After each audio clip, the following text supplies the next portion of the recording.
पूरा हॉल एकदम भरा है, पर हमारा नया मेंबर कहीं दिखाई नहीं दे रहा।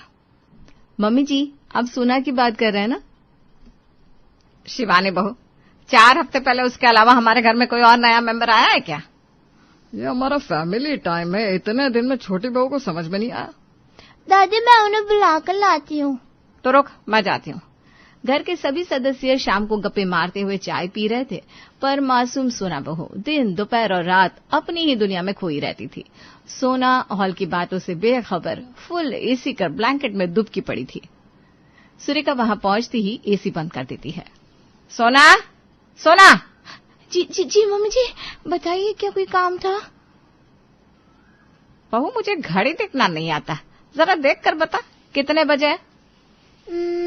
मम्मी जी, 5 बज गए हैं। बहू, 5 बज गए पर तुम दोपहर मना रही हो? कभी कभी तो मुझे लगता है मैं बहू नहीं कुंभकर्ण की बहन लेकर आई हूँ।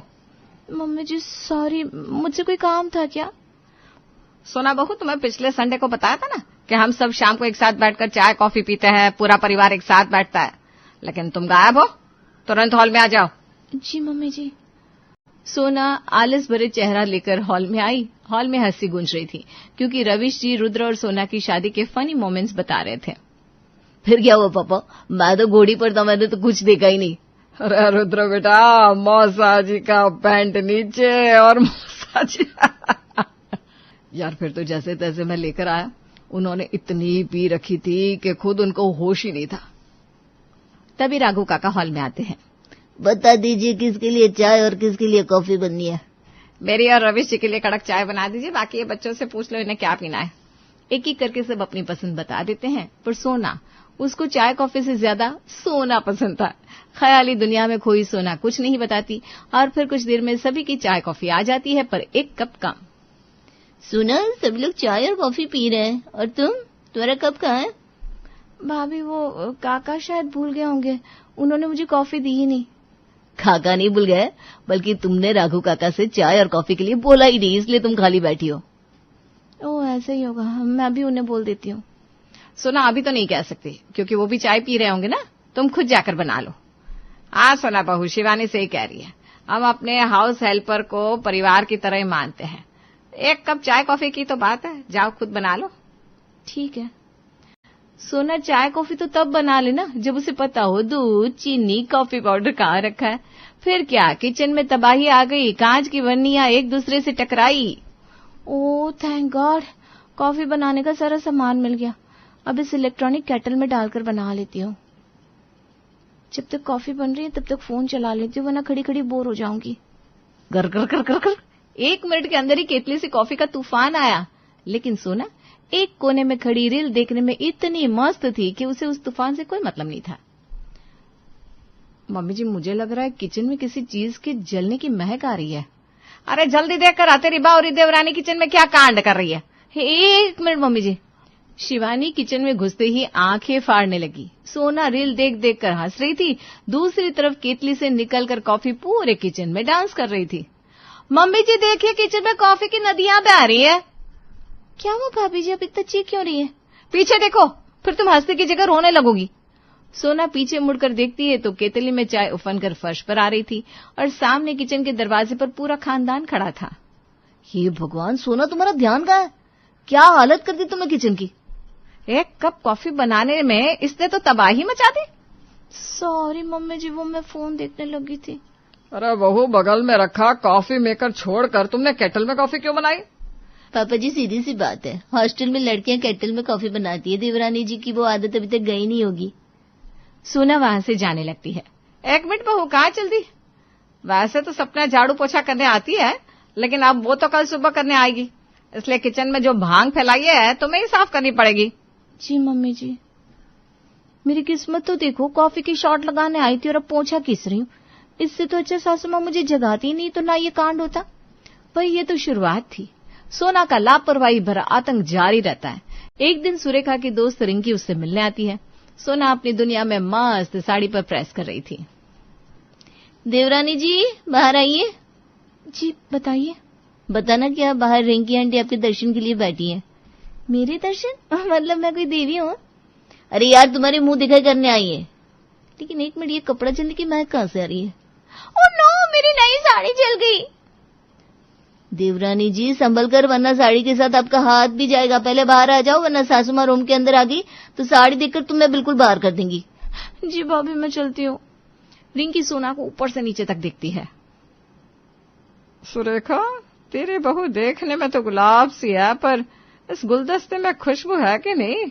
अंदर से खाली है? अरे नहीं रिंकी बहुत पढ़ी लिखी है, काम काज करने में भी हाथ साफ है। वैसे तो तेरे रसोईया लगा है, पर मैं तेरी दोनों बहू के हाथ का तो खा चुकी हूँ। सोच रही हूँ आज इसके हाथ का बना डिनर किया जाए। अरे क्यों नहीं रिंकी, लेकिन आज तो बहू डिनर नहीं बना पाएगी। आज क्या है? उसका हाथ में मेहंदी लगी हुई है।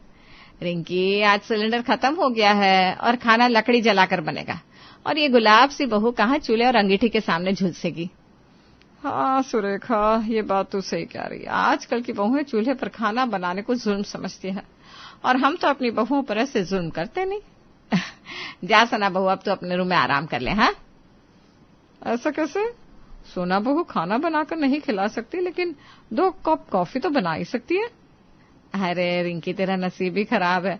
हमारा कॉफी मेकर तो कब से रिपेयर होने के लिए गया है, वरना तुझे कोल्ड ड्रिंक नहीं पिलाती है। चलो कोई बात नहीं, अगली बार सोना बहू के हाथ का खाना खाने के लिए फोन करके आएंगे। जब सोना और सिलेंडर दोनों सही होंगे ना, तो मैं तुझे फोन कर दूंगी। हाँ। सोना वेदिका को देखते हुए फुसफुसाती है। लगता है मम्मी जी कॉफी वाले कांड के बाद मुझे किचन में घुसने भी नहीं देना चाहती। देवरानी जी, मम्मी जी के दिल में जो डर बैठा है ना, उससे आज आपको फायदा हो गया। मैं इस फायदे से ज्यादा अपने साड़ी जलने के नुकसान के बारे में सोच रही हूँ। सोना की मुसीबत धीरे धीरे बढ़ती जा रही थी, या यूं कहिए सोना दूसरों की मुसीबत बढ़ा रही थी। सोना दोपहर के वक्त बाल्टी में पानी लिए कमरे में पोछा लगा रही थी। इस घर में सब मजे से है, एक मेरी लाइफ की कलेश खत्म नहीं होते। अपने रूम का झाड़ू पोछा करके बेडशीट धुलनी है, सपना के होते हुए भी सफाई खुद करनी पड़ रही है। सोना बाल्टी और पोछा लेकर बाथरूम में जाती है। जैसे उनके पतिदेव गीले पोछे में फिसलते फिसलते रूम में घुसते हैं। मर गया। रुद्र गीले पोछे में फिसलता हुआ सीधा सामने वाली दीवार में टकराता है। पूरा घर रुद्र की आवाज सुनकर इकट्ठा हो जाता है। अरे क्या हुआ रुद्र, तू वहां कैसे पड़ा है? रुद्र जी, अब ठीक तो हो? सोना वहीं रहो, वरना मेरी तरह तुम भी इस गीले पोछे में स्केटिंग करते हुए दीवार में अलग होगी। अरे सपना तो कब की चली गई, पोछा अभी तक गीला है। भाभी जी, सपना न जाने क्यों कभी भी मेरे रूम में पोछा ही नहीं लगाती। बहुत धूल जम गई थी तो मैंने खुद ही पोछा लगाया, और जब तक सूखता। रुद्र जी, बहू तेरी माँ ने सही बताया था, तुझे सच में घर का कोई काम नहीं आता। देखने से ही लग रहा है पोछा बिना निछोड़े लगा दिया है। बहू तेरी इस हरकत की वजह से मेरे बेटे की हड्डियां टूट गई। मम्मी जी, सपना मुझे बता रही थी जब वो पोछा लगाने आती है तो सोना का रूम बंद ही होता है। सोना 11-12 बजे सोकर उठती है, तब तक तो सफाई करके सपना चली ही जाएगी ना। अब जब रूम बंद होगा तो रूम में सपना तो सफाई करने आएगी नहीं, खुद ही करनी पड़ेगी। मम्मी, अगर इस तरह से इसने 1-2 दिन और सफाई कर ली तो कभी मेरे हाथ में प्लास्टर होगा, कभी पैर में। बेटा सही कह रहा है। सोना बहू, कल से 9 बजे तक बिस्तर खाली होना चाहिए, वरना इसकी अलग से सजा मिलेगी। मम्मी जी, सजा ही सजा है। कभी कभी लगता है मैं मायके ही चली जाऊं। अपना मायके वाला रूटीन ससुराल में चलाओगी तो ऐसा ही लगेगा। रुद्र, तू हॉल में आ, देख कहीं चोट तो नहीं लगी। मम्मी, अभी तक तो चोट नहीं लगी, लेकिन आगे का कोई भरोसा नहीं है। भाई इस तरह से मासूम सोना अपनी मासूमियत दिखाती, जिससे खुद के साथ दूसरों को भी नुकसान हो जाता। कुछ दिन बाद रघु काका 3 दिन के लिए छुट्टी पर गए, और फिर एक ही सवाल था, खाना कौन बनाएगा। सुरेखा तीनों बहुओं को हॉल में बुलाती है। रघु काका कल अपने गांव जा रहे हैं, अब खाना तुम में से किसी एक को ही बनाना पड़ेगा, किसी एक को खाने की जिम्मेदारी लेनी होगी। सब बहू एक लाइन में खड़ी हो जाओ, जो बहू आगे आएगी वही रसोई संभालेगी। ये सुनते ही शिवानी और देविका 4 कदम पीछे चली जाती है, और सोना बिना दाएं बाएं देखे सांस रोककर खड़ी रही। पापा जी, मैं तो 1 कदम क्या 1 उंगली भी नहीं हिलूंगी, मुझे इस रसोई के चक्कर में नहीं पड़ना। सोना को आगे देखकर सबकी सांसें थम जाती है। मतलब अगले 3 दिन तक सोना बहू खाना बनाएगी? ना ना पापा जी, आगे आना तो दूर की बात है, मैं तो हिली भी नहीं हूँ। लेकिन छोटी चाची, अपने लेफ्ट राइट देखिए, आप ही सबसे आगे हैं। सोना गर्दन घुमाकर देखती है तो सच में वो उन दोनों से आगे थी। सोना बहू, वैसे तो मैं तुझसे खाना बनवाने में कोई दिलचस्पी नहीं रखती, लेकिन अब तू आगे आ गई है तो अगले 3 दिन तक तुझे ही रसोई संभालनी होगी। मम्मी जी हर बार मैं ही क्यों फंस जाती हूँ? बेटा अब फैसला हो गया है, कल की रसोई की जिम्मेदारी तेरी। भाभी ये तो चीटिंग हुई, अगर 2 कदम पीछे जाना था तो मुझे भी खींच लेते। सोना उसके लिए दिमाग और आंखें एक्टिव रखनी होती है। खैर कल से बढ़िया बढ़िया डिशेस बनाकर खिलाना। सोना बिना हिले ही आगे आ गई। वाह रे किस्मत, सोना जितनी ही खुद को बचाती वो उतना ही फंस जाती।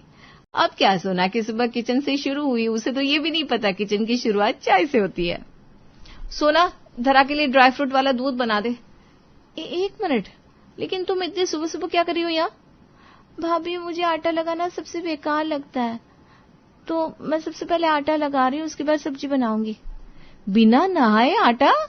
अरे हमारे यहाँ किचन में घुसते ही पहले चाय पानी बनाते हैं, उसके बाद नहाकर खाना और नाश्ते की तैयारी करते हैं। सोना बहू चाय बन गई? मम्मी जी सोना ने चाय की तो नहीं लेकिन पराठों की तैयारी कर दिया। मम्मी जी भाभी मजाक कर रही है, मैं अभी आपके लिए चाय लाती हूँ। समझ गई मैं। पहले मेरे लिए चाय और पापा जी के लिए ग्रीन टी बना दे, बाकी घर की सफाई होने के बाद ही नाश्ता बनेगा। भाभी अब ये जो आटा लगा लिया उसका क्या करूं? अगर मम्मी जी को पता लग गया कि मैं सफाई होने से पहले ही नाश्ते की तैयारी करने आ गई थी और नाश्ता बना दिया तो आफत हो जाएगी ना। ऐसा कर आटा खिड़की से बाहर गार्डन में फेंक दे, ना होगा आटा ना खुलेगा राज। लेकिन पापा जी अक्सर गार्डन में टहलते रहते, उन्होंने देख लिया तो? अरे कोई नहीं देखेगा। बहन तेरी जो मर्जी हो वो कर, मैं धरा को दूध पिला देती हूँ। सोना बिना दिमाग को कष्ट दिए आटा अपने ही गार्डन में फेंक देती है। चाय पानी पीने के बाद सोना नहाकर किचन में नाश्ता बनाने आई, लेकिन बाहर से 3-4 कुत्तों के भौंकने की आवाज आ रही थी। सुरेखा हॉल से गेट की ओर गई। हे भगवान, इन कुत्तों ने क्या गंध फैलाई है। पीछे से शिवानी और रविश और वेदिका भी आ जाते हैं। सुरेखा जी क्या हुआ, इतना परेशान क्यों है? ये हमारे गार्डन में इतना आटा कहाँ से आया? कुत्तों ने टुकड़े टुकड़े करके पूरे गार्डन को गंदा कर दिया है। मम्मी जी कहीं ये सोना ने तो नहीं फेंका? पूछ कर आती हूँ। सोना बहू इधर आ। जी मम्मी जी, आपने बुलाया? सोना सामने देखती है पूरे गार्डन में आटे के चिथड़े फैले पड़े थे। बहू तूने आटा मलकर गार्डन में फेंका? नहीं मम्मी जी, मैं तो आटा मलने जा रही हूँ। मम्मी जी मैं बताती हूँ, सुबह जब चाय का पूछ रही थी ना देवरानी जी, तब वो आटा मल रही थी। जब मुझे पता चला कि हमारे घर में बिना नहाए खाना नहीं बनता, इन्होंने आटा गार्डन में फेंक दिया। मम्मी जी मैंने आटा फेंका जरूर, लेकिन गार्डन में फेंकने के लिए शिवानी भाभी ने बोला था। मतलब सोना बहू को खाना बनाना तो बहुत दूर की बात है, खाना नहाकर बनाते ये भी नहीं पता। सोना तुम्हारी वजह से गार्डन में गंदगी हुई है, उसकी सजा तुम्हें मिलेगी। मम्मी जी अब सही कह रही हो। मैं सही कहती हूँ, इसीलिए सजा तुम्हें भी मिलेगी। अब से किचन तुम संभालोगी और सोना तुम इस गार्डन की सफाई करो, पौधों में कटिंग करके पानी दे दो। मम्मी जी लेकिन किचन तो सोना संभाल रही थी ना। शिवानी बहू, अगर तुम अपना दिमाग नहीं चलाती तो किचन सोना ही संभालती, ना ही गार्डन में ये गंदगी फैलाती। भाभी जी अब तो अपने भी चाय जाल में फंस गई, इसलिए मैं दूसरों को सलाह नहीं देती। खैर मैं तो आराम करने जा रही हूँ। फिर क्या, दोनों बहुएं काम में लग जाती हैं और दोनों के दोनों परेशान। हे भगवान, बेमतलब में तीनों टाइम 8-9 लोगों का खाना बनाना पड़ेगा। ना सुबह किचन में जाती और ना ये सजा भुगतनी पड़ती। अगर मैं अपने दिमाग से सोच लेती तो आज मुझे इतनी धूप में गार्डन की सफाई ना करनी पड़ती। उस वक्त मैंने डर की वजह से आटा फेंक तो दिया, पर अंजाम का नहीं सोचा। सोना लगभग दोपहर कड़ी धूप में गार्डन साफ करके पसीने में तरबतर, हाथ और चेहरे पर मिट्टी लगी, हांफती हुई घर में घुसती है। देवरानी जी आइए, भाभी ने बढ़िया दाल चावल और चपाती बनाई है। बाकी लोग तो कब के आ चुके, आप ही रह गई थी। बहू हाथ मुंह धुलकर खाना खा ले। मम्मी जी पूरे शरीर में मिट्टी लगी हुई है, पहले तो मैं शावर लूंगी, उसके बाद लंच करूंगी। शाम की चाय के वक्त सब घर में इकट्ठे बैठे थे। शिवानी सबके लिए चाय और कॉफी बनाकर लाती है, लेकिन 1 कप कॉफी बच जाती है। ये तो सोना की कॉफी रह गई है, जब से ऑफिस से आया हूँ वो कहीं दिखाई नहीं दे रही। आज तो सोना ने खाना भी नहीं खाया, शायद गार्डन की सफाई करके ज्यादा ही थक गई। रुद्र जाओ उसे उठा दे, कॉफी पीकर हम सबको शॉपिंग पर भी जाना है। ठीक है, मैं उसे जगाता हूँ। रुद्र ने कुंभकर्ण की बहन सोना को बहुत जगाने की कोशिश की, लेकिन सोना इतनी थक गई थी कि टस से मस ना हुई। फिर क्या, सोना लगभग शाम के 6 बजे खुद ब खुद उठी, हॉल में आई। चारों ओर सन्नाटा, घर के सारे सदस्य गायब। हे भगवान, घर के सब लोग अचानक से कहाँ चले गए? कहीं मैं सपना तो नहीं देख रही? एक बार रूम में चेक करती हूँ। शिवानी भाभी, मम्मी जी, अरे कोई तो बोलिए। लगता है सारे मुझे अकेला छोड़कर कहीं चले गए। इतने में गेट खुलता है। हाथ में बड़े बड़े शॉपिंग बैग लिए सब मुस्कुराते बातें करते घर के अंदर घुसते हैं। ओहो सोना बहू, आखिरकार तुम जागी गई। आप सब लोग मुझे अकेला छोड़कर कहाँ चले गए थे? सुना, हम लोगों ने बहुत कोशिश की तुम्हें साथ ले चले, लेकिन तुम तो गहरी नींद में थी और हम लोग तुम्हारी गहरी नींद खुलने का इंतजार नहीं कर सकते थे। आज सुना, हम लोग कल केदारनाथ की ट्रिप के लिए जा रहे हैं, इसलिए गर्म कपड़ों की शॉपिंग करने जाना था। मैंने तो हर तरह से तुम्हें जगाने की कोशिश की, लेकिन तुम अचानक से ट्रिप की प्लानिंग आप लोगों ने मुझे बताया भी नहीं। बहू, अब राघव काका अपने गांव गए हैं तो हम लोगों ने सोचा कि हम भी ट्रिप के लिए चले जाते हैं।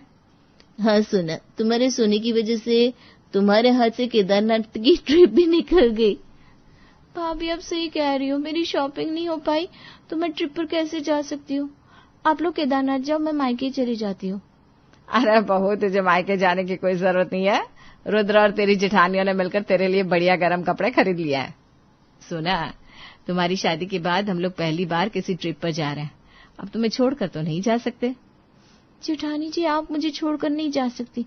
तो हमारे जेठ जी, वो दोनों कहाँ है? वो दोनों बिजनेस मीटिंग के लिए गए हैं, लेकिन हमें केदारनाथ के रास्ते में ही वो दोनों मिल जाएंगे। फिर क्या, अब रात भर पैकिंग करो, सुबह जल्दी ट्रिप के लिए निकलना है। और सोना बहू, फिर से सो मत जाना, वरना इस बार तो पक्का केदारनाथ के दर्शन का मौका गंवा दोगी। पापा जी, अब तो एक्साइटमेंट में नींद ही नहीं आएगी। शुभम इस दिन पूरे 30 साल का होने वाला था और इसके पहले कि 30 साल पूरे होते सुजाता उसकी शादी करवा देना चाहती थी।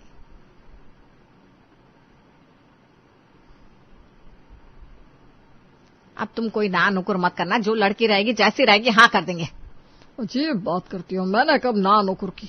हर बात तो तुम ही कहती थी कि लड़की की आंखें कटीली नहीं है, नाक तिखी नहीं है, रंग जरा दबा लग रहा है, फिर मेरे बेटे के सामने जरा 19 है।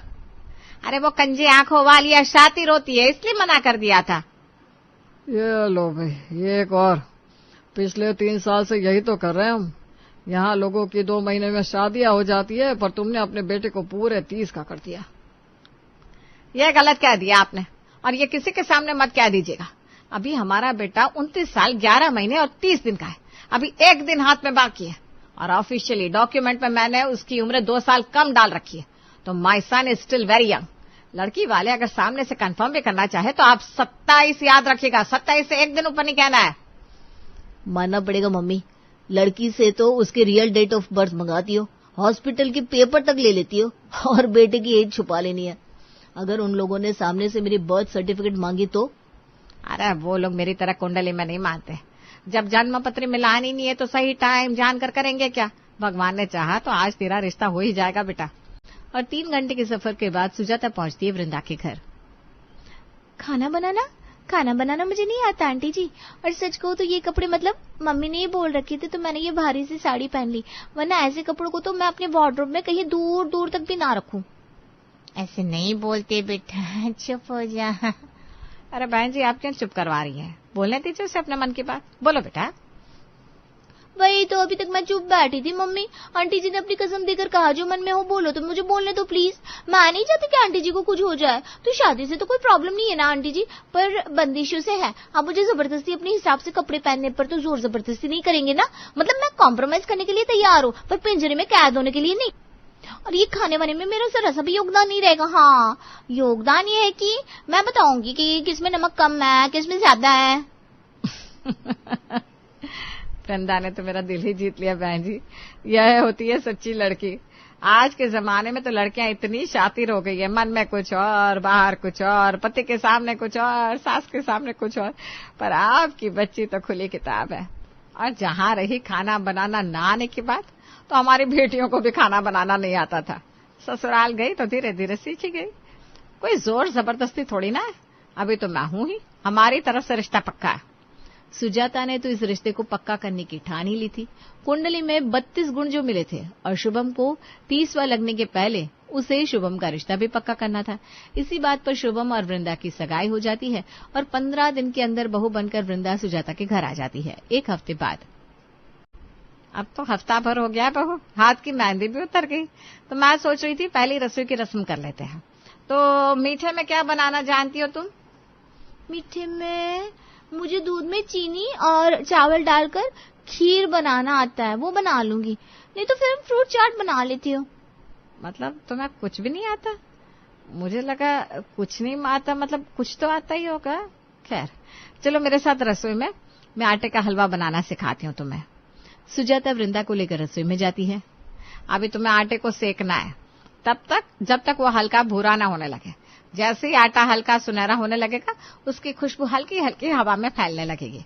ऐसे तुम समझ जाओगे कि आटा सिक गया है। फिर उसके अंदर जाएगा पानी। वृंदा एक तवा लेकर आती है और एक पतीले में आटे को गूंथना शुरू करती है। अरे अरे बहू, ये तुम क्या कर रही हो? आटा क्यों गूंथने लगी? और ये तवा किसके सर पर मारने के लिए लेकर आई हो? हलवे का फाइनल हुआ था ना? वो भी आपने कहा ना मम्मी जी कि आटे को सेकना है, तो रोटी बनाकर ही तो आटे को सेक सकते हैं ना। अरे बाप रे, तुमने कभी रसोई का चेहरा भी नहीं देखा था क्या? है? अब तुम फोन तो चलाती हो ना, फोन में रील्स में तो देखा ही होगा इतना है। जाओ कढ़ाई लेकर जाओ और इसमें सूखा आटा डालो, फिर उससे कड़छी से चलाओ। जैसे ही सुजाता बता रही थी वृंदा वैसे ही कर रही थी। हाँ बहू, अब आटा सीख गया, चलो पानी डालो। इतने में ही वृंदा रसोई से बाहर भागती है। अरे गैस चालू छोड़कर कहाँ चली गई? सुजाता गैस बंद करती है और अपनी बहू के पीछे पीछे जाती है। वृंदा होती है बालकनी में। पौधों में पानी डाल दिया है मम्मी जी, पर मुझे ये समझ में नहीं आया, यह पानी डालने से वहाँ खाना कैसे पक जाएगा? मतलब पहले सुना था खाना बनाना भगवान की देन है, पर अब तो मुझे यकीन हो गया है। सुजाता अपना सर ही पीट लेती है। उसे नहीं लगा था कि बहू को समझाना इतना मुश्किल होगा, पर जैसे तैसे फाइनली वृंदा पहली बार कुछ मीठा बना लेती है। ये हलवा तो काफी अच्छा बनाया है वृंदा आपने। वैसे मुझे मीठा ज्यादा पसंद नहीं है, पर ये बिल्कुल परफेक्ट मीठा है। पापा जी आपको हलवा कैसे लगा? आप खा नहीं रहे? अब मुझे झूठ पसंद नहीं है। मैं समझी नहीं पापा जी। तुमने इतना बड़ा झूठ कहा हमसे, ये गलत है बेटा। तुमने कहा था तुम्हें खाना बनाना नहीं आता, पर यह हलवा तो सच में लाजवाब है। मतलब हमसे झूठ कह रही थी ना कि तुम्हें खाना बनाना नहीं आता है। मैं बिल्कुल डर गई थी पापा जी। वैसे ये ना मम्मी जी की मेहनत का नतीजा है, उन्होंने बताया मैंने बनाया। वृंदा की खाने में पकड़ इतनी कमजोर थी कि खाने का काम सुजाता ही करती। दोपहर के वक्त मैंने दाल चावल भिगो दिए है, कपड़े धोने जा रही हूँ। तुम चावल तो चढ़ा दोगी ना बेटा? चावल चढ़ाना है? हो जाएगा मम्मी जी। नहीं नहीं तुम रहने दो, पता चला तुम चावल को छज्जे पर चढ़ा कर आ गई। तुम्हें मशीन तो चलानी आती होगी बेटा? ऑब्वियसली मम्मी जी, ऐसे तो मुझे बहुत कुछ चलाना आता है। नहीं नहीं बेटा, बहुत कुछ नहीं। हमारे घर में तुम फिलहाल वॉशिंग मशीन चला लो, फुल्ली ऑटोमेटिक मशीन है। कपड़े धुल जाएंगे तो उन्हें बालकनी में सुखा देना, हो जाएगा ना? कपड़े धोकर सुखाने हो जाएगा ना मम्मी जी? कुछ देर बाद सुजाता आलू की सब्जी काटकर वापस किचन में आती है। सब्जी को छौंक लगाने के लिए वो गैस ऑन करती है। पता हम मशीन में कपड़े डाल दिए तो वहीं खड़ी है। अरे बहू यहाँ आ जा मेरे पास, मशीन खुद ब खुद चलेगी। तेरे पास रहने से ज्यादा कपड़े साफ नहीं हो जाएंगे। रसोई में रहेगी, मुझे काम करता देखेगी, तभी तो कुछ सीखेगी ना। सुजाता वृंदा के सामने आलू की सब्जी तैयार करती है। दूसरी तरफ कुकर में दाल को डालकर चढ़ा देती है। बहू दाल बन गई है, मैंने कुकर से दाल बाहर निकाल दी। अब तुम चावल चढ़ा दो। दाल के पानी के साथ आपने उस कुकर में डाला था, उसके बाद और भी पानी डाला था, तो चावल को भी वैसे ही चढ़ाना है क्या मम्मी जी? नहीं, मैंने दाल का पूरा प्रोसीजर देखा था, फिर भी सोचा एक बार कंफर्म कर लूं। हे भगवान, क्या बोलूं बेटा, इस पे तुम्हारी कोई गलती नहीं है। तुम्हारी माँ को इतना तो तुम्हें बताना चाहिए था। थोड़ा बहुत खाना बनाना तो सभी को आना चाहिए।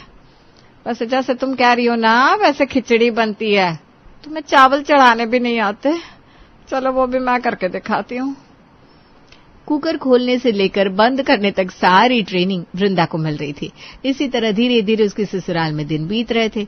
एक शाम सुजाता बालकनी से कपड़े उतार कर लेकर आती है। मौसम बारिश का हो रहा था, ध्यान रखना होता है बेटा। अभी मैं बालकनी से कपड़े उतार कर ले आई। अगर घर पर मैं नहीं रहती तू तो कमरे में ही बैठी रहती।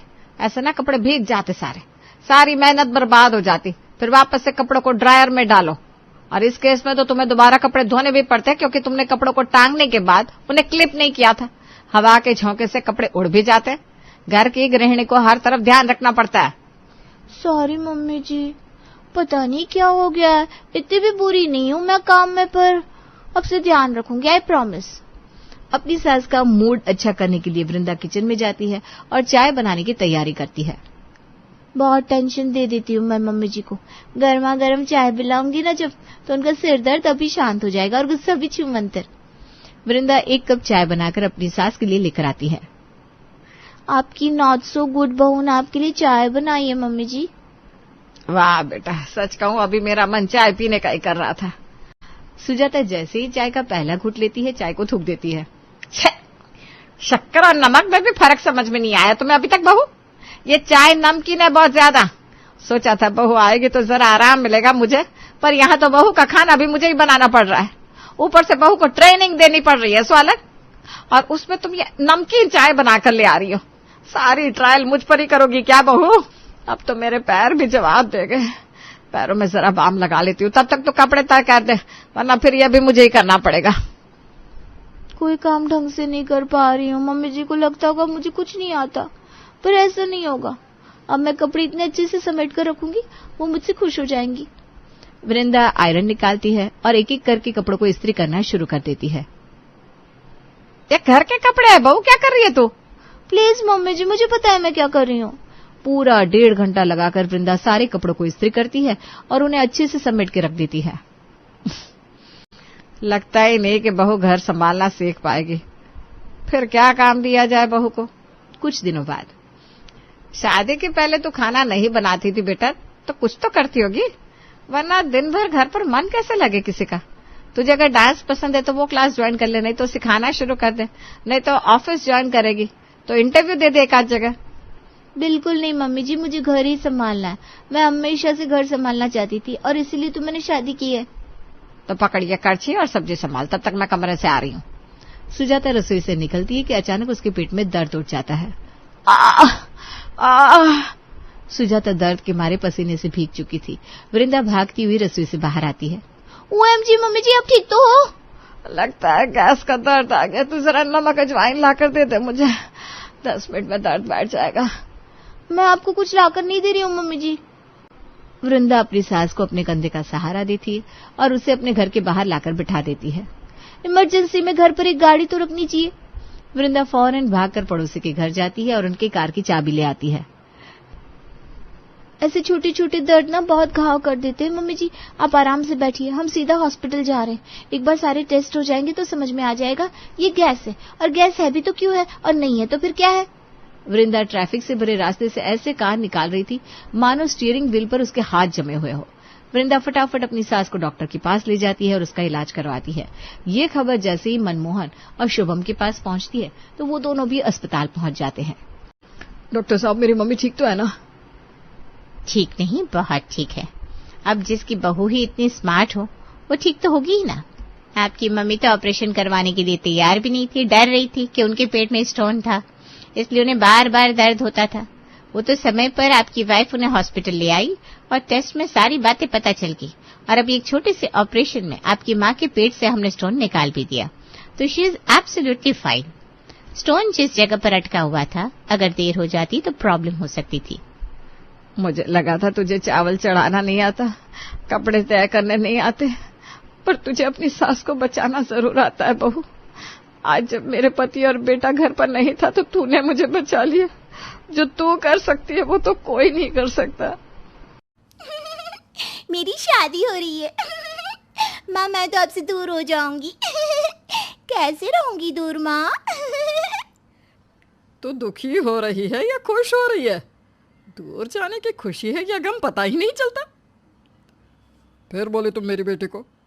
अरे बेचारी हंसती ही तो है, अब बच्चा हंस रहा है तो भी दिक्कत।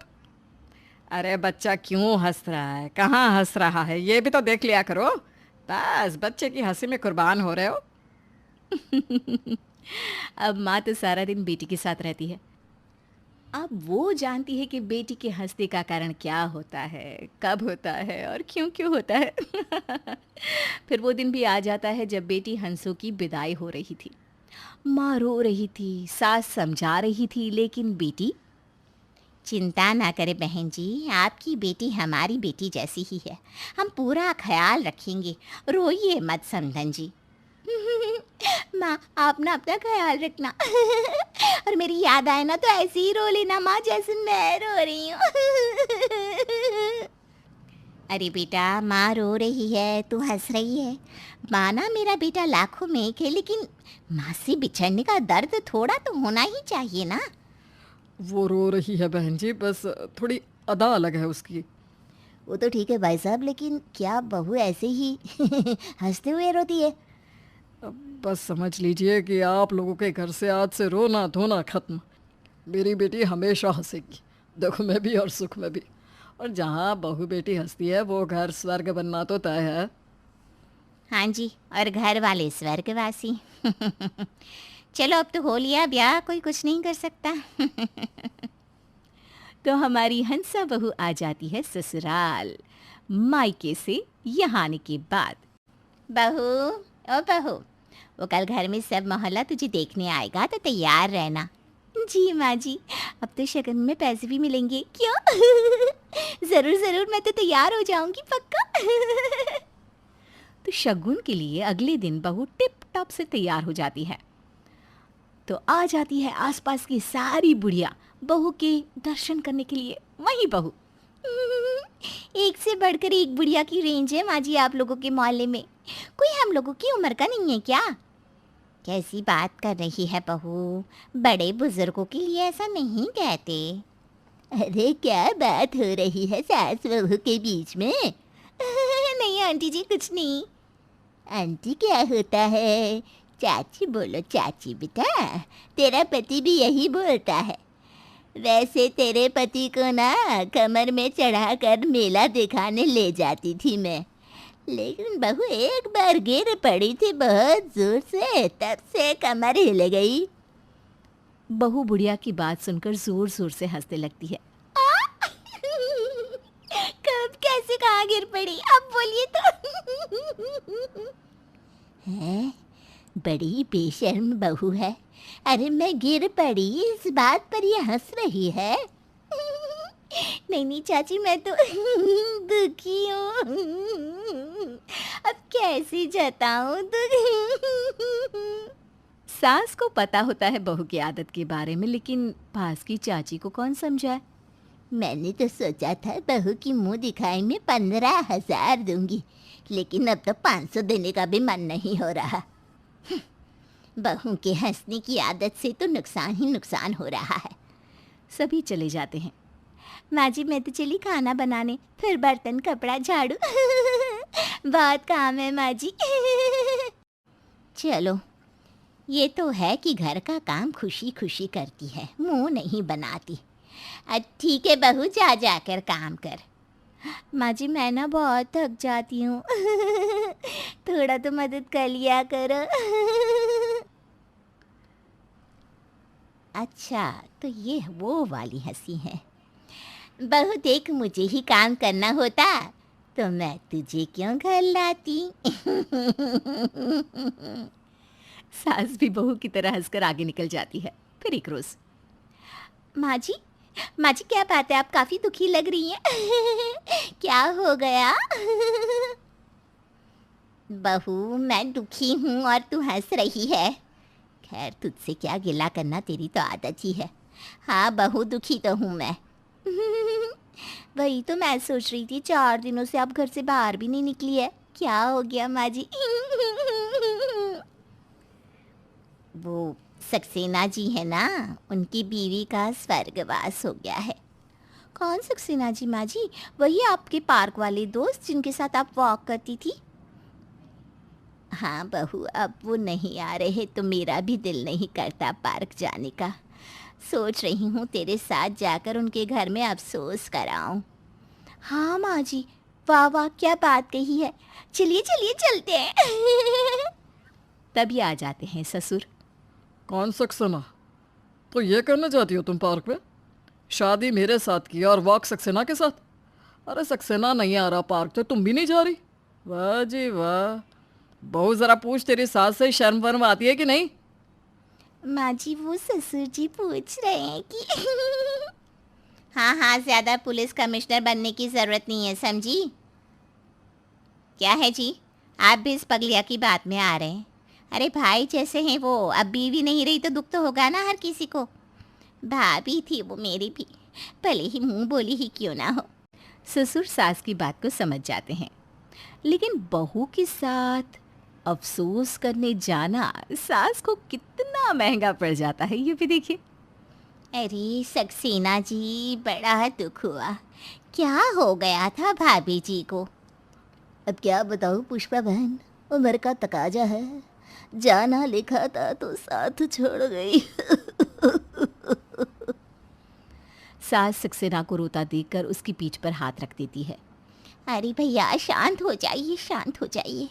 जो भाग्य में लिखा है वो तो होना ही है, क्यों? बस ये बोलना ही था कि बहू हो जाती है शुरू। आपकी बीवी क्या गई, मेरी सास ने तो वॉक करना भी बंद कर दिया। आपको अकेलेपन की पड़ी है, यहाँ मेरी सास सिंगल से फिर डबल हो गई। और पता है आज पापा जी को क्या लगा? अरे चुप हो जा बहू, चुप हो जा। उनकी बीवी नहीं रही है, दुखी है वो। क्या माँ जी, देखिए ना, मुझे भी तो दुखी है ना। क्या हो रहा है यहाँ पर है?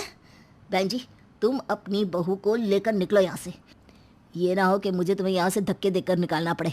मेरी बीवी नहीं रही और तुम लोगों को मजाक सूझ रहा है। अरे निकलो यहाँ से। सास बेचारी बहू को लेकर रिश्ते सुधारने गई थी, लेकिन बहू ऐसी निकली कि खैर घर आकर सास बहू को खूब झाड़ती है। इतना बोलती है, इतना बोलती है कि मैं अब ना इस घर में नहीं रह सकती, मैं जा रही हूँ। अरे पर हुआ क्या बताओगी? देखो वो माँ के मुंह बोले भाई हैं और तुमने क्या कर दिया? किसी की मौत पर हंसी उड़ाना सही नहीं है ना। मैं नहीं रहना चाहती अब, प्लीज़ मुझे मेरे मम्मी पापा के घर भेज दीजिए थोड़े दिनों के लिए। पति देखता है कि हर बात पर हंसने वाली उसकी बीवी अचानक से शांत कैसे हो गई। अच्छा ठीक है हंसा, थोड़े दिनों के लिए चली जा तू, जब ठीक लगे तो वापस आ जाना। हंसा मायके जा रही होती है, वो सास के पैर छूती है। हाँ हाँ निकलो, अभी निकलो, ऐसी बहू तो भगवान किसी को ना दे। माँ बस करना, देख वो कैसे जा रही है, बेचारी कल से एक बार भी हंसी नहीं है।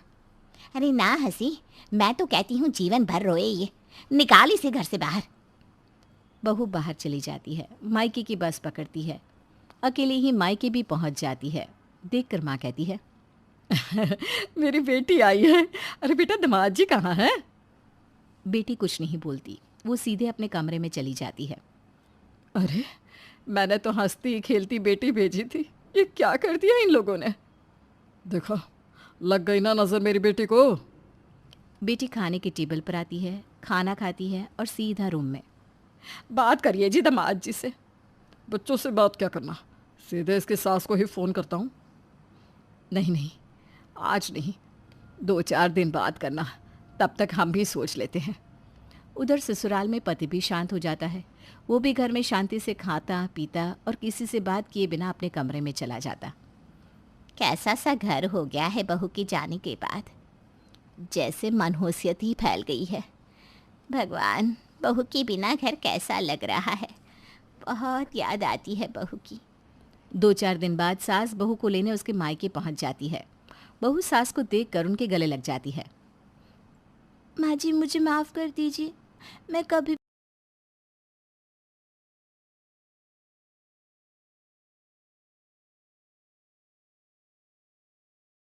भी अब नहीं हंसूंगी।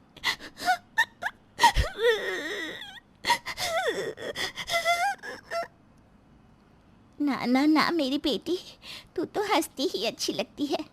जो गया वो तो चला गया, हम क्यों रोए, हमें तो जिंदगी जीनी है ना। तेरे बिना सब बेकार है। बहू तू तो चिड़िया है हम लोगों के घर की, तेरा पति भी तेरे बिना दुखी रहता है। सास बहू के माता पिता से मिलकर अपनी बहू को घर ले आती है। अब बहू हंसती तो है, लेकिन वहीं हंसती है जहां हंसना जरूरी है।